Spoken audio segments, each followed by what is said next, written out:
Celebrity Chef Mark The Kalix. one, the only, Chef Mark. Our buddy, Chef Mark Kalix. We have celebrity chef Mark Kalix. Hi everyone, this is Chef Mark with Appliance Factory in Mattress Kingdom.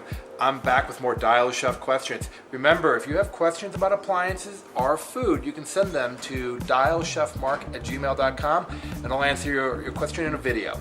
So I got a great question, which is, should I be using rapid preheat or fast preheat on my oven?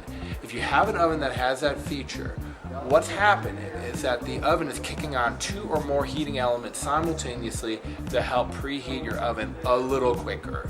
So a lot of the manufacturers will claim 50% faster. So if your oven is preheating in 20 minutes, it might preheat in 10. And that works great. However, you have tremendous power draw. So if you don't need to use that feature, you're gonna save some energy just by having conventional preheat.